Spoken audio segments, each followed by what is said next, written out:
Good evening friends, welcome to our YouTube channel. आज बात करेंगे सिविल इंजीनियरिंग के वो क्वेश्चंस की जो दिखने में ऑड लगते हैं। ऐसा लगता है ना तो ये गुप्ता एंड गुप्ता का है, ना गेट का है, ना ईएस का। ये प्रश्न कहाँ से आया है उसके बारे में आपको बहुत ज़्यादा डीप में नॉलेज नहीं होती है। फिर आप या तो उस क्वेश्चन को छोड़ देते हैं या तो उसको अटेम्प्ट करते हैं गेस बेसिस पे।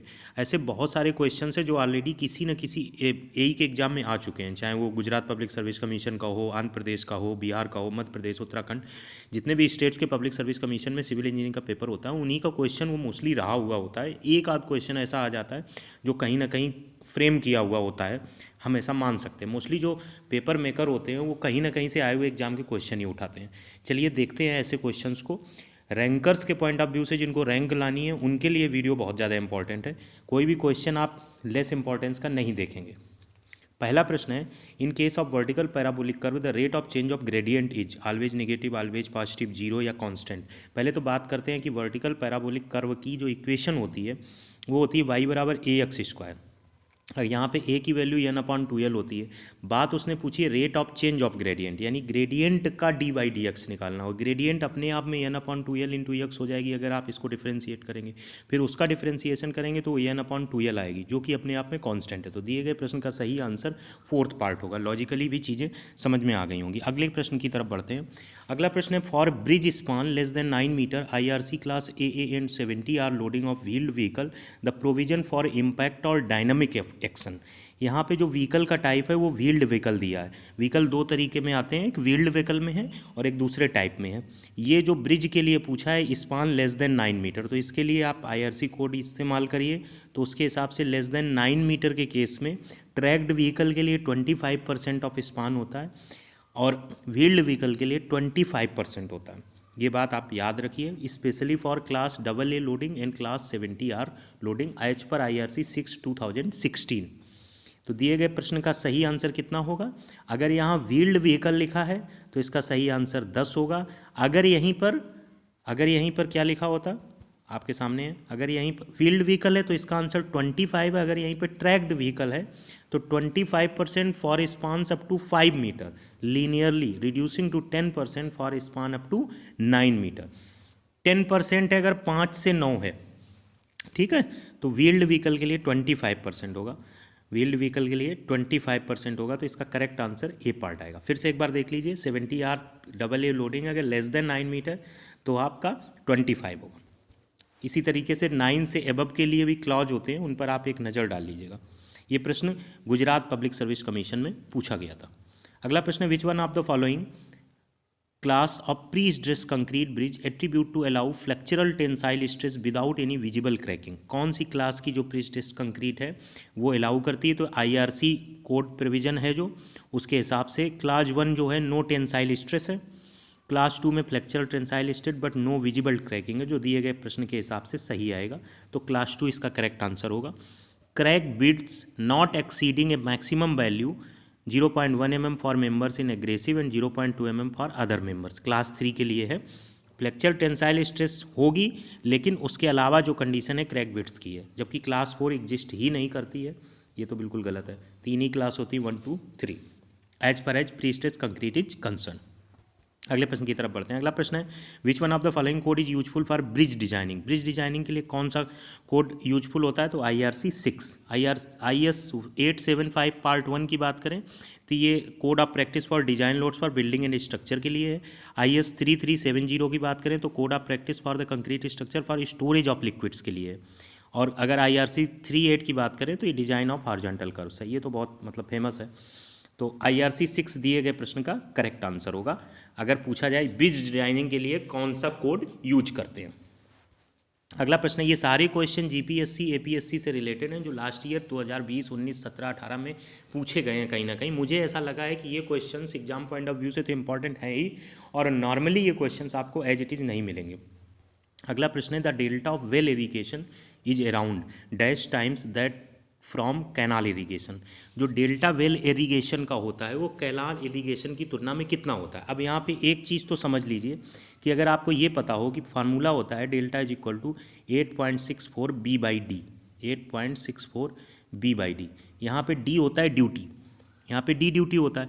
ड्यूटी का पॉइंट ये होता है कि कितना एरिया आपने इरीगेट कर लिया। अगर विल इरीगेशन की बात करें, वेल इरीगेशन की बात करें, तो आप ज़्यादा एरिया इरीगेट करेंगे, जबकि कैनाल इरीगेशन में बहुत सारे ट्रांसमिशन लॉसेज होते हैं। आप खुद ही सोच के प्रैक्टिकली देखिए, ट्रांसमिशन लॉसेज ज़्यादा होते हैं।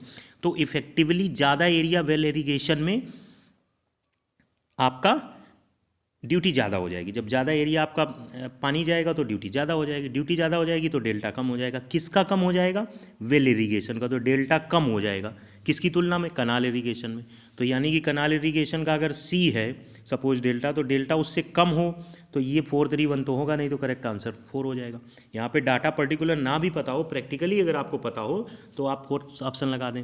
बाकी एज इट इज़ जो देखा गया है वो 0.6 टाइम ऑफ कैनाल इरीगेशन आता है। तो प्रैक्टिकली भी वैलिड है, ऑप्शंस में हमें एक ऑप्शन मिल जा रहा है, और वैसे भी थ्योरेटिकली भी 0.6 टाइम्स कैनाल इरीगेशन होता है। एक नया क्वेश्चन है एक तरीके का। अगली तरफ बढ़ते हैं। Which one of the following are use to reduce the silt entry into the off taking channel? Silt entry को रिड्यूस करने के लिए कौन से यूज किए जाते हैं? Kings vanes, ground wall, cantilever, skimming petal, ये तीनों यूज किए जाते हैं। स्लुइस एस्केप का जो यूज होता है, अगर कोई हाई फ्लड लेवल है उसके पानी के लिए निकालने के लिए प्रॉपरली, उसके लिए स्लुइस एस्केप का यूज किया जाता है। तो ये एक ऑप्शन नहीं होगा, 1, 2 एंड 3 करेक्ट है। इसमें ऑप्शन हमने शामिल नहीं किए थे क्योंकि स्पेस ज़्यादा क्रिएट हो रहा था, तो वेरिएबिलिटी बढ़ जाती है फिर वीडियो की, इस वजह से 1, 2 एंड 3 करेक्ट है। स्लुइस एस्केप इस यूज में नहीं आता है, हाई फ्लड लेवल के पानी को बाहर एस्केप करने के लिए, निकालने के लिए यूज में आता है। सो आई थिंक ये क्वेश्चन आपको क्लियर होगा। फास्टली हम इसलिए चल रहे हैं क्योंकि वीडियो में बहुत सारे इंपॉर्टेंट क्वेश्चन हैं। आप जैसे ही विड्थ देखते हैं आप छोड़ के चल देते आएंगे, आपको कुछ उससे नहीं होता है कि कम टाइम में ही हमें मैक्सिमम मिल जाए, इस सोच के साथ होता है, इसलिए हमें थोड़ा स्पीडी चल रहे हैं। Let's move to the next question. अगला question, coefficient of rugosity as defined by Lacey is dependent on.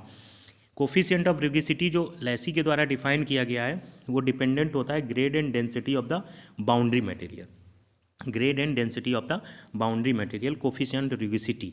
और ये आपका फ्रिक्शन पे भी डिपेंडेंट होता है। किस तरीके से होता है देख लीजिए, इसको समझ लेते हैं। रुगिसिटी कोफिशिएंट जो है ग्रेड और डेंसिटी पर होता है, तो क्लियर हो गया, क्वेश्चन का आंसर हो गया।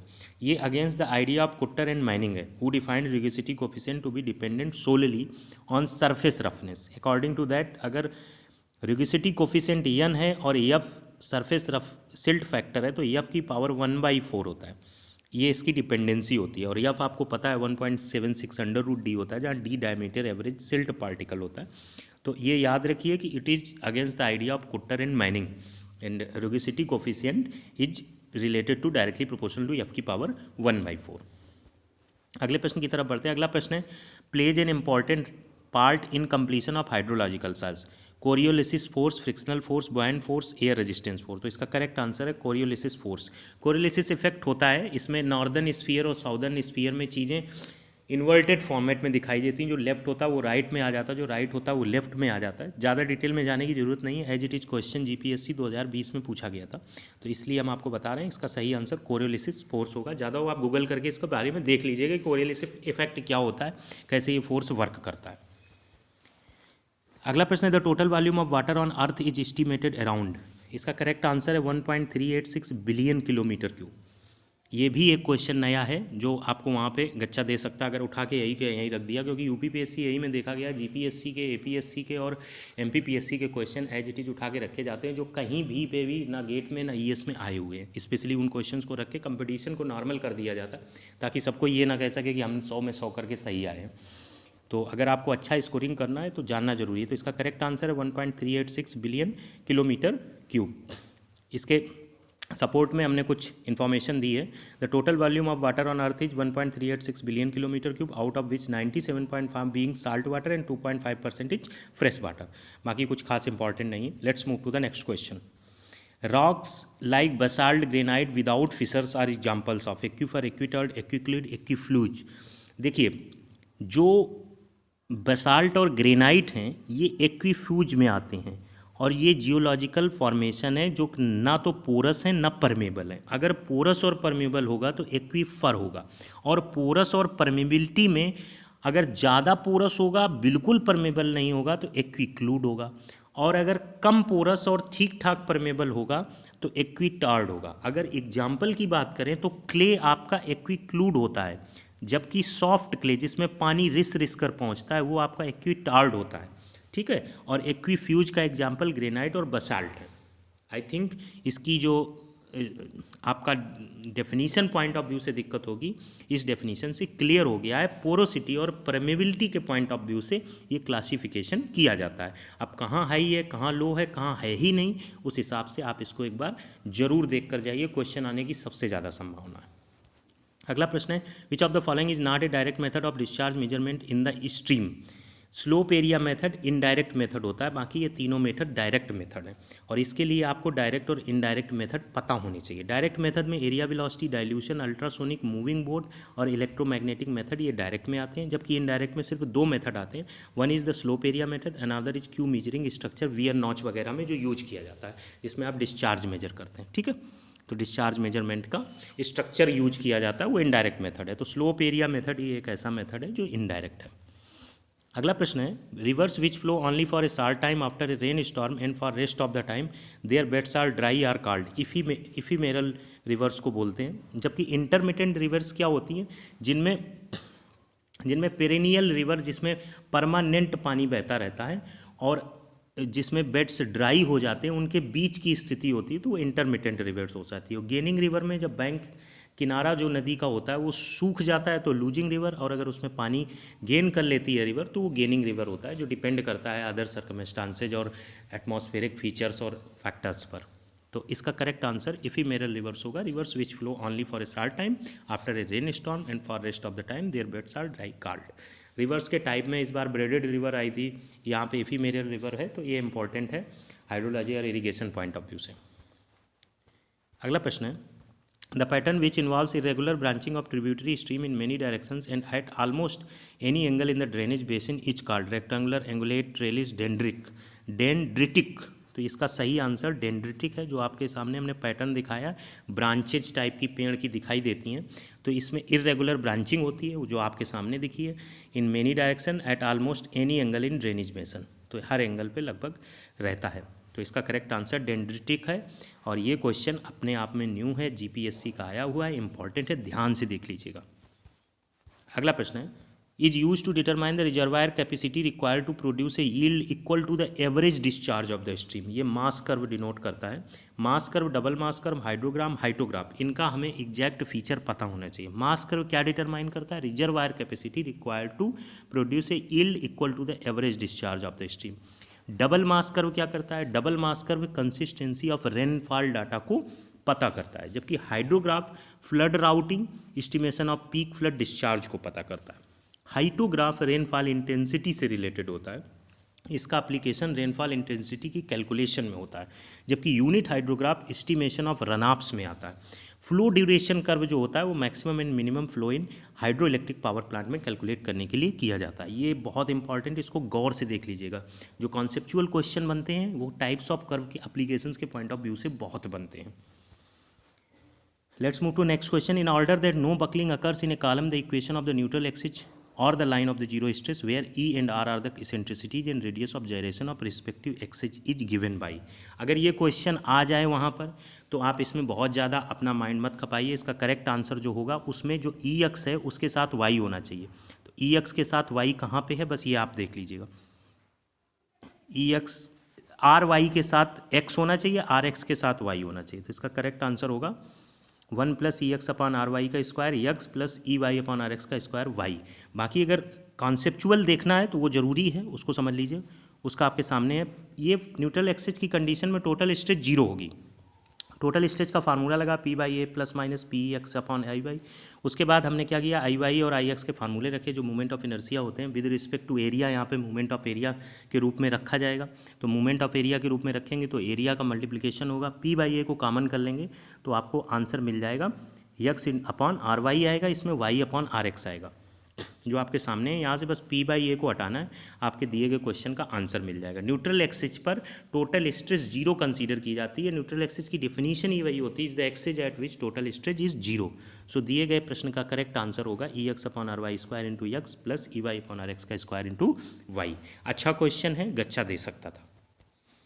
अगले प्रश्न की तरफ बढ़ते हैं। अगला प्रश्न है if E, J and K denote Young's modulus of elasticity, modulus of rigidity and bulk modulus respectively for an elastic material, then which one of the following can be possibly true? देखिए, अगर elastic material है तो mu zero नहीं हो सकता है, अगर mu zero नहीं हो सकता है इलास्टिक मटेरियल के लिए।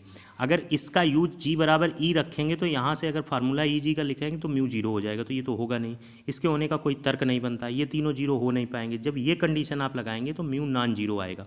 ई बराबर 3K, ई बराबर 3K 1 माइनस 2 म्यू अगर करेंगे और ई बराबर के रख देंगे तो म्यू का मान आ जाएगा, जीरो नहीं आएगा। तो इसका करेक्ट आंसर अगर आप पूछें तो के बराबर ई होगा, ये इसका करेक्ट आंसर है for mu does not equal to zero which satisfy the given question for an elastic material. Elastic material की इलास्टिसिटी जो मटेरियल की है वो होने के लिए म्यू का नॉन जीरो होना जरूरी है, बाकी कंडीशंस में ऐसा पॉसिबल नहीं है। ठीक है, अगला पढ़ते हैं। अगला क्वेश्चन है, propped cantilever beam of span L is subjected to uniformly distributed load of W kilonewton per metre throughout the span. What is the distance of the point of contraflexure from the fixed end. Point of contraflexure निकालने के लिए पहले तो आप एक simply अगर cantilever beam बनाएंगे तो उस पर यूडीएल लगाएंगे, उस हिसाब से अगर आप देखेंगे उस चीज़ को तो डिफ्लेक्शन अप्लाइड एक्सटर्नल लोड की तरफ से जो आएगा वो आएगा -WL⁴ अपॉन 8EI, और रिएक्शन एट बी आएगा वो आएगा RBL³ अपॉन 3I। अगर आप नेट डिफ्लेक्शन बी पे जीरो करना पड़ेगा, तो अगर वो करेंगे तो उससे RB की वैल्यू 3WL/8 आएगी। अब यक्स डिस्टेंस पे प्रॉप्ड एंड जो होता है वहाँ से अगर हम मान लें कि यहाँ पे कॉन्ट्राफ्लेक्चर पॉइंट है तो वहाँ पे बेंडिंग मूवमेंट जीरो होता है, ये तो डेफिनेशन ही होती है पॉइंट ऑफ कॉन्ट्राफ्लेक्चर की। वो बेंडिंग मूवमेंट जीरो कर देंगे तो एक इक्वेशन जो बनेगी उससे एक्स की वैल्यू 3L/4 आएगी। लेकिन ये फिक्स्ड एंड से नहीं है, ये आपकी इस वाले एंड से, इस वाले एंड से 3L/4 है, तो फिक्स्ड एंड से जाहिर सी बात L/4 होगी, यानी 0.25 L आएगा। आप चाहें तो आंसर रट भी सकते हैं, हम मना नहीं कर रहे हैं, बट कॉन्सेप्चुअली समझ लीजिए कि ऐसा कैसे हुआ। एज इट इज आपके सामने, और जिन लोगों की थोड़ी बहुत भी अच्छी होगी स्ट्रेंथ ऑफ मटेरियल वो इस चीज़ को या स्ट्रक्चर उस चीज़ को समझ गए होंगे।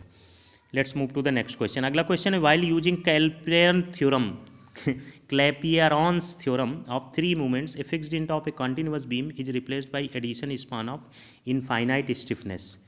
इनफाइनाइट स्टिफनेस ये थ्योरम के अकॉर्डिंग होता है। ये भी क्वेश्चन एक नया है जो आपके लिए ऑड श्रेणी में आएगा, बट जब आप ये जान लेंगे तो आपके लिए नॉन श्रेणी में आ जाएगा। अब इसके पीछे लॉजिक ये है कि जो क्लैपेरॉन थ्योरम होती है थ्री मोमेंट्स इक्वेशन की, Mohr's first and second moment theorem के द्वारा जनरेट की जाती है या डिराइव की जाती है, और ये अप्लीकेबल फिक्स सपोर्ट के लिए नहीं होती। But in case of fixed end of A continuous beam अगर क्लैपेरॉन थ्योरम आपको अप्लाई करनी है तो हमें तीन चीज़ें एज्यूम करनी पड़ती है, एक तो इमेजिनरी लेंथ या जीरो लेंथ, एक इन्फाइनाइट स्टिफनेस, और replacing fixed end with simply supported end. दिया गया क्वेश्चन कन्वर्ट होकर ये भी पूछ सकता है कि इस कंडीशन में अगर फिक्स्ड एंड है तो वो क्या कन्वर्ट हो जाएगा, तो ये सिंपली सपोर्टेड में कन्वर्ट हो जाएगा, सिंपली सपोर्टेड एंड में कन्वर्ट हो जाएगा। अगला प्रश्न है, what is the value of partial safety factor for soft fabricated welds 1.10, 1.20, 1.25, 1.5। तो इसका करेक्ट आंसर 1.25 है। डिस्क्रिप्शन में हमने सारी चीज़ें लिख दी। बोल्टेड कनेक्शन के लिए 1.5 होता है IS 8002007 के हिसाब से। वेल्डेड कनेक्शन में दो कंडीशन होती हैं, जहाँ पे ये सॉफ्ट फैब्रिकेटेड लिखा है, यहाँ पे आपको फील्ड फैब्रिकेटेड लिखा होता, तो यहाँ पर करेक्ट आंसर 1.5 हो जाता। अगर स्टील मेंबर है, यील्डिंग कंडीशन है तो 1.1 होगा, स्टील मेंबर है अल्टीमेट स्ट्रेस कंडीशन है तो 1.25 होगा, तो इसका करेक्ट आंसर 1.25 होगा। Due to the flexibility of the connected plates under tension and additional force is induced in the bolts, the phenomena is known as, ये फिनोमिना कहलाता है प्राइंग एक्शन, ये फिनोमिना कहलाता है प्राइंग एक्शन। इस चीज़ को आप समझ लीजिए कि प्राइंग एक्शन कहते हैं flexibility of connected plates under tension है, तो एक एडिशनल फोर्स अगर आप लगा रहे हैं तो ये फिनोमिना प्राइंग एक्शन कहलाता है। अगला प्रश्न, which one of the following forces is use for the design of battens of A built up column, axial load, twisting movement, vertical share, तो इस ट्रांसफर शेयर, इसका करेक्ट आंसर ट्रांसफर शेयर है। जो 800/2007 IS का कोड है उसके हिसाब से बैटन्स जो होने वो डिजाइन किए जाएंगे बेंडिंग मूवमेंट और शेयर फोर्स के लिए, rising from transverse shear force equal to 2.5% of the total axial force. ये भी एज इट इज क्वेश्चन में पूछ लेता कितने percent of total axial force, तो 2.5% of total axial force. Thanks for watching the video.